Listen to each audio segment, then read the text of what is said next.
বাটা মাছের অনেক রকম রেসিপির মধ্যে আমার সবচেয়ে পছন্দের রেসিপি এটা। গরম ভাতে এরকম একটা পদ থাকলে আর কিচ্ছু লাগে না।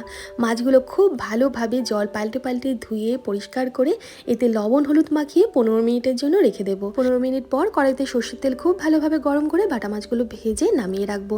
আমার এই কড়াইটায় রান্না করতে দেখে অনেকেই জিজ্ঞেস করেছেন যে এটা কোন কোম্পানির স্টিলের কড়াই। এটা দ্য ইন্ডাস ভ্যালি ট্রাইপ্লাই স্টেনলেস স্টিলের কড়াই। চোখ বন্ধ করে আপনারা এটা ইউজ করতে পারেন। মাজা ঘষা ভীষণ সহজ আর খুব ভালো মানের একটা কড়াই। ওপরে ট্যাগ প্রোডাক্টে এই কড়াইয়ের পারচেস লিঙ্ক রইল।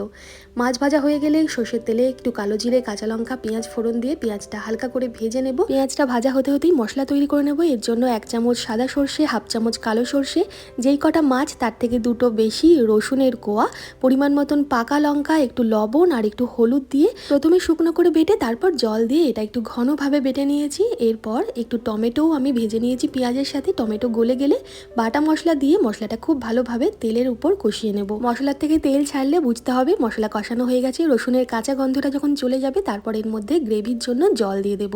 ঝোল খুব ভালোভাবে ফুটে উঠলে ভাজা মাছগুলো দিয়ে ঝোলের সাথে মাছগুলো খানিকক্ষণ ফুটিয়ে নেব ঢাকা দিয়ে। এরপর নামানোর আগে একটু ধনেপাতা কুচি দিয়ে একটু গামাখা গামাখা করে নামাবো বাটা মাছের ঝালটা। রসুনটা আমি দিই, আমার ভীষণ ভালো লাগে রসুনের ফ্লেভার। আপনারা কি এইভাবে বাটা মাছ রান্না করেন? কমেন্ট করে জানাবেন, আর না করলে একবার বানিয়ে দেখবেন, আশা করি ভালো লাগবে। ধন্যবাদ।